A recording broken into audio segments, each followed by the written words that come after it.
Okay, अब हम बात करने वाले हैं एसए 250 के बारे में। तो एसए 250 का नाम क्या है कि consideration of law and regulation in the audit of financial statement. जब आप ऑडिट कर रहे होगे किसका, फाइनेंशियल स्टेटमेंट का, तो आपको जितने भी लॉ एंड रेगुलेशन है उनको भी कंसिडर करना पड़ेगा। तो पहले बोला हुआ क्या है, तो ये बोला है कि भाई कुछ लॉ एंड रेगुलेशन ऐसे होते हैं जिनका फाइनेंशियल स्टेटमेंट के ऊपर डायरेक्ट इफेक्ट होता है क्योंकि उनके अमाउंट्स जाने होते हैं, उनका डिस्क्लोजर जाना होता है। कुछ लॉ एंड रेगुलेशन ऐसे होते हैं जिनका डायरेक्ट इफेक्ट नहीं होता है, ठीक है। पर अगर आपने कोई भी लॉ एंड रेगुलेशन को कंप्लाई नहीं किया तो आपके ऊपर क्या आ सकते हैं, फाइन्स आ सकते हैं, लिटिगेशन आ सकते हैं, या कोई दूसरे कॉन्सिक्वेंसेज आ सकते हैं जिसके कारण कंपनी के फाइनेंशियल स्टेटमेंट के ऊपर मटेरियल इफेक्ट हो सकता है। सबसे पहले नॉर्मल समझाया गया कि लॉ एंड रेगुलेशन का कंपनी पे क्या फ़र्क पड़ता है, ठीक है। अब एज अ मैनेजमेंट आपकी क्या जिम्मेदारी है, या अगर कोई मैनेजमेंट अपने आप लॉज एंड रेगुलेशन को फुलफिल करना चाहे कि भाई उससे रिलेटेड अपने आप पे कुछ इंटरनल कंट्रोल लगाना चाहे, तो वो क्या चीज़ें करने जाएगी। तो सबसे पहले तो वो मॉनिटर करेगी सारे लीगल रिक्वायरमेंट को। फिर उसके बाद वो इंश्योर करेगी कि हम प्रॉपर प्रोसीजर हमने डिज़ाइन करके रखे हैं ताकि हम ये लीगल रिक्वायरमेंट को क्या कर पाएँ, फुलफिल कर पाएँ, ठीक है। नेक्स्ट वो क्या करेगी, नेक्स्ट वो इंटरनल कंट्रोल डिज़ाइन करेगी कि उनके यहाँ पे प्रॉपर इंटरनल कंट्रोल है या नहीं है। इसके बाद वो अपने यहाँ पे कोड ऑफ कंडक्ट बनाएगी कि वो कैसे इनको फॉलो कर सकते हैं, कैसे इनको डेवलप कर सकते हैं। तो उसके लिए वो एक पॉलिसीज एंड प्रोसीजर को डेवलप करने वाली है। फिर अपने यहाँ के एम्प्लॉयज़ को वो समझाएगी कि भाई आपको ये काम करना है, और उनको ट्रेन करेगी उस हिसाब से, और उनको पॉलिसीज एंड प्रोसीजर बताएगी, ठीक है। फिर वो मॉनिटर करेगी कि भाई कंप्लाइंसेस जो हैं वो as per policies and procedure हो भी रहे हैं या नहीं हो रहे हैं। अगर कोई एम्प्लॉय नहीं कर पा रहा है उसको कंप्लाई, तो उसको भी वो क्या करेगा कि कैसे उसको प्रॉपर्ली अपने एम्प्लॉय को समझा सकते हैं, वो अपने करेंगे, ठीक है। फिर उसके बाद अगर कहीं ज़रूरत पड़ती है तो वो क्या करेगी, लीगल एडवाइज़र की भी मदद ले सकती है। एज वेल एज वो क्या कर सकती है, कि रजिस्टर बना सकती है कि भाई हम इस इंडस्ट्री में काम करते हैं तो हमारे ऊपर कौन कौन से लॉज एंड रेगुलेशन लगते हैं जो हमें कंप्लाई करने हैं। एज वेल एज अगर हमारे पे कोई कंप्लेंट्स वगैरह हो रही हैं तो उनका भी हम एक रजिस्टर बना के रख सकते हैं। ये सारा काम कौन करेगा, ये सारा काम मैनेजमेंट करेगा, अगर वो अपने यहाँ पे चाहता है कि उसके यहाँ पे प्रॉपर जो भी फाइनेंशियल स्टेटमेंट बने वो लॉज एंड रेगुलेशन के हिसाब से बने, ठीक है। एज एन ऑडिटर की क्या जिम्मेदारी है, तो देखो ऑडिटर को क्या करना है, या ये ऐसे स्पेसिफिकली क्यों बना है, ये ऐसे में क्या बात करेगी, ऐसे ही क्या बात करता है, ये ऐसे बात करता है कि जो ऑडिटर है ना, वो जितने भी मटेरियल मिसस्टेटमेंट हो रहे हैं due to non compliances of law and regulation, वो देखने में वो उसको देखने जाने, ये बात करता है ये ऐसे, ठीक है। पर क्या ऑडिटर रिस्पॉन्सिबल है, तो नहीं, ऑडिटर रिस्पॉन्सिबल नहीं है कि उसको नॉन कंप्लाइंसेस को रोकना है या नॉन कंप्लाइंसेस को ढूंढने जाना है, ठीक है। देखो इधर ना इनहेरेंट लिमिटेशन ज़्यादा बड़ी हो रही है कि भाई वो कोई भी इंसान डिटेक्ट नहीं कर सकता मटेरियल मिसस्टेटमेंट को। तो क्या बोला गया है, क्योंकि बहुत सारे रूल्स एंड रेगुलेशन है। नॉन कंप्लाइंसेस का मतलब ये भी हो सकता है कि भाई आप उनको छुपाना चाह रहे हो, जैसे आप फोर्जरी करके आपने कोई क्या करा, कोई नॉन कंप्लाइंसेस कर दिया कि भाई आपने कोई फेक डॉक्यूमेंट बना दिया कि हाँ हमने तो फुलफिल करा, तो वो ऑडिटर कैसे पता करेगा। और मे बी शायद ऐसा हो सके कि भाई वो जो मैनेजमेंट है उन्होंने जो रिप्रेजेंटेशन लेटर दिया वो गलत दे दिया, ठीक है। तो ये ऑडिटर नहीं पता कर सकता, तो ये किसकी जिम्मेदारी है, फिर ये जो भी ये लीगल रिक्वायरमेंट्स हैं वो सारी रिक्वायरमेंट किसके लिए ऊपर आ जाती हैं, तो वो आ जाती है कोर्ट ऑफ लॉ के हिसाब से डील किया जाएगा, ठीक है। पूरा साल खत्म हो गया, साल खत्म होने के बाद जाके ऑडिट होती है, तो ऑडिटर के लिए भी प्रैक्टिकल पॉसिबल नहीं है कि अगर कोई नॉन कंप्लाइंसेस हो चुका है तो उसके लिए वो रिस्पॉन्सिबल माना जाए, ठीक है। अब क्या बोला गया है, इस ऐसे के हिसाब से और जो भी कंप्लाइंसेस है ना उनको दो पार्ट में डिवाइड कर दिया गया है, जो भी रूल्स एंड रेगुलेशन है उनको दो पार्ट में डिवाइड कर दिया गया है। पहला है जिनका डायरेक्ट इफेक्ट आता है, जैसे जिनके अमाउंट देने होते हैं, डिस्क्लोजर देने होते हैं, जैसे फॉर एग्जाम्पल जीएसटी। दूसरा है जिसमें बिजनेस के ऑपरेटिंग एस्पेक्ट से उस पर फ़र्क पड़ सकता है, ठीक है। जैसे फॉर एग्जांपल कोई लाइसेंसिंग का रिक्वायरमेंट है, तो लाइसेंसिंग का रिक्वायरमेंट भी तो एक तरीके से क्या हुआ, लॉ एंड रेगुलेशन हुआ, तो वो भी क्या है, वो भी कंपनी को कंप्लाई करना पड़ेगा, ठीक है। जो अमाउंट वाले हमारे लॉज एंड रेगुलेशन है उन केसेस में तो क्या करना है, उस केसेस में ऑडिटर की जिम्मेदारी है कि वो sufficient and appropriate audit evidence ले, ठीक है। और जिस केसेस जो हमारे फाइनेंशियल स्टेटमेंट के अंदर नहीं आ रहे, अदर्स लॉज एंड रेगुलेशन के लिए बात करें, तो उनको भी चेक करना पड़ेगा, उसके लिए उसको क्या करना पड़ेगा, उसके लिए ऑडिटर को स्पेसिफाइड ऑडिट प्रोसीजर परफॉर्म करने पड़ेंगे ताकि वो आइडेंटिफाई कर पाए कि भाई कौन कौन से नॉन कंप्लाइंसेस हुए हैं, ठीक है। अब किसी ऑडिटर को समझना है तो, या फिर किसी ऑडिटर को कैसे पता चलेगा कि भाई इस जगह पे बहुत नॉन कंप्लाइंसेस हो रहे हैं, तो क्या उसको ऐसे कोई इंडिकेशन मिलेंगे? हाँ, जैसे फॉर एग्जाम्पल कोई हमारा डिपार्टमेंट है गवर्नमेंट का, वो कोई इन्वेस्टिगेशन कर रहा है हमारी कंपनी के ऊपर, तो इन्वेस्टिगेशन तो क्यों होगी? क्योंकि नॉन कंप्लाइंसेस कोई दिखा होगा इसके लिए, या पेमेंट बहुत ज़्यादा कर रहे हो फाइन एंड पेनल्टीज़ का, आप बहुत ही ज़्यादा पेमेंट कर रहे हो टू द कंसल्टेंट या फिर रिलेटेड पार्टीज़ को या फिर एम्प्लॉयज़ को, तो वो एक नॉन कंप्लाइंसेस हो सकता है। आप बहुत सेल्स का कमीशन और एजेंट फीस आप बहुत ज़्यादा दे रहे हो, जितना एक्चुअली में देना चाहिए था, मार्केट में जो दिया जाता है उससे ज़्यादा। या फिर आप क्या कर रहे हो, आप खर्चा कर रहे हो, परचेज कर रहे हो, या तो मार्केट प्राइस से ऊपर कर रहे हो या मार्केट प्राइस से कम पे कर रहे हो, तो वो एक रीज़न हो सकता है। आप ज़्यादातर जो भी काम करते हो वो कैश में करते हो या फिर बियर और चेक में कर रहे हो, ठीक है। आप क्या कर रहे हो, आप बहुत ज़्यादा लीगल फीस का पेमेंट कर रहे हो, आप ट्रांजैक्शन कर रहे हो और ऐसी कंपनीज़ के साथ कर रहे हो जो टैक्स हेवन में रजिस्टर्ड है।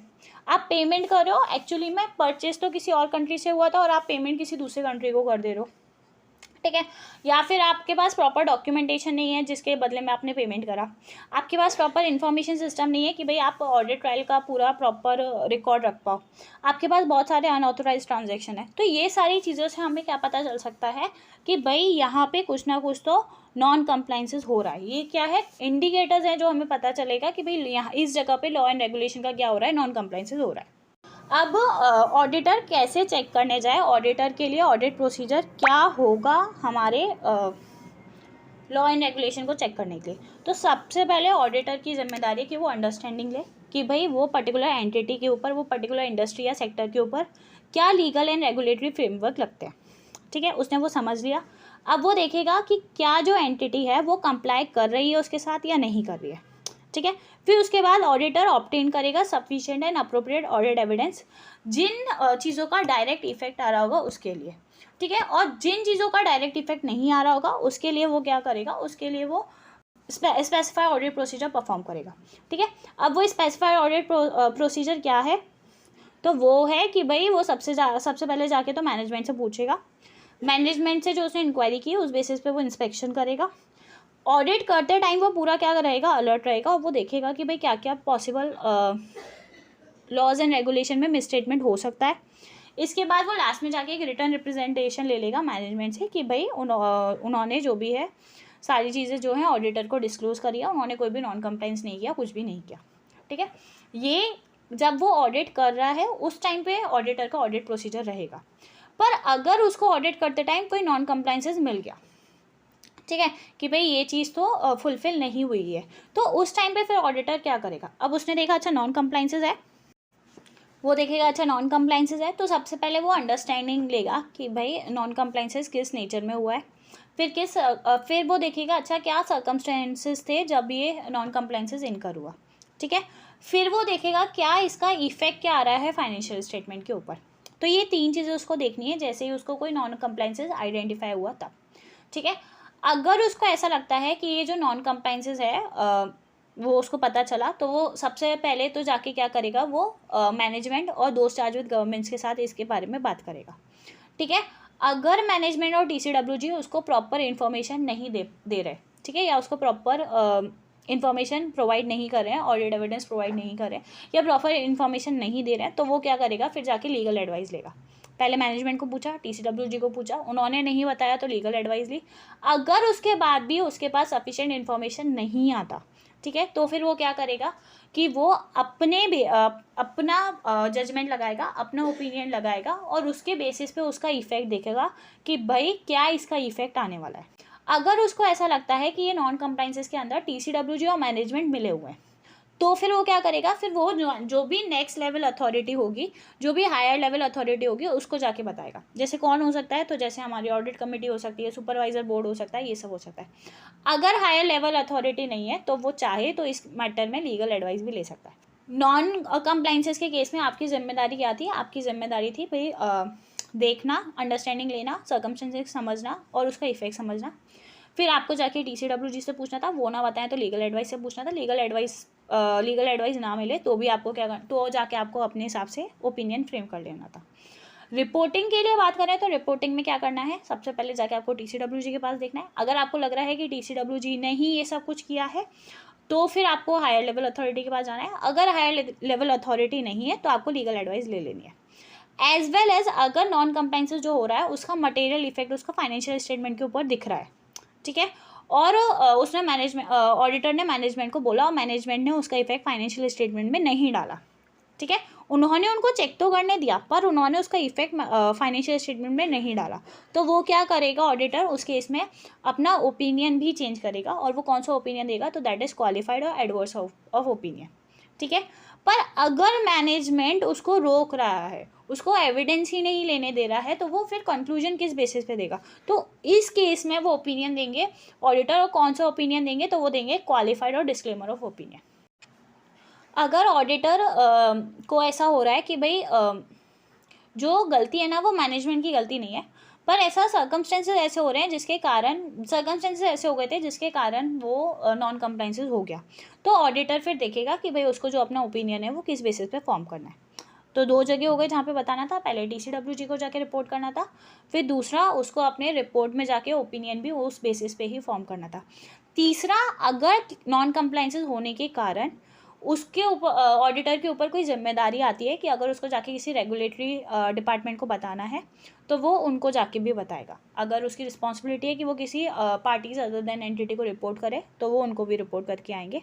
एंड एज वेल एज कारो में भी रिपोर्टिंग का रिक्वायरमेंट आता है, अगर आप कोई लॉ एंड रेगुलेशन को फुलफिल ना करो तो चौथा वो वहाँ जाके भी बता सकते हैं। सब बता दिया, रिपोर्टिंग हो गया। तो क्या क्या पॉइंट्स है, पहला पॉइंट यहाँ पे काम का जो था वो था कि भाई क्या रिस्पॉन्सिबिलिटी है मैनेजमेंट की। देन सेकंड, नॉर्मल डिस्कशन किया गया। देन थर्ड, कैसे पता चलेगा कि भाई कहीं पे नॉन इंडिकेशन हो रहा है। फोर्थ, ऑडिटर का क्या प्रोसीजर होगा। फिफ्थ, अगर नॉन कंप्लाइंसेस हो रहा है तो उसके केस में क्या ऑडिटर की जिम्मेदारी रहेगी। एंड देन लास्ट में आपका रिपोर्टिंग का पर्पस, ठीक है। अब क्या क्या डॉक्यूमेंट करना पड़ेगा, तो उसको जो ऑडिटर है उसको डॉक्यूमेंट करने जो भी नॉन कंप्लाइंसेस उनको मिले। नॉन कंप्लाइंसेस का उन्होंने डिस्कशन किया होगा मैनेजमेंट के साथ तो वो लिखना है, और अगर कोई अदर पार्टीज़ के साथ डिस्कशन किया तो वो लिखना है, और उसका क्या रिजल्ट आया वो भी लिखना है, मतलब माने नहीं माने तो क्या हुआ, वो सारी चीज़ें। यहाँ ये बात करता है हमारा पूरा ऐसे नंबर 250। नाम क्या था, consideration of law and regulation in an audit of financial statement.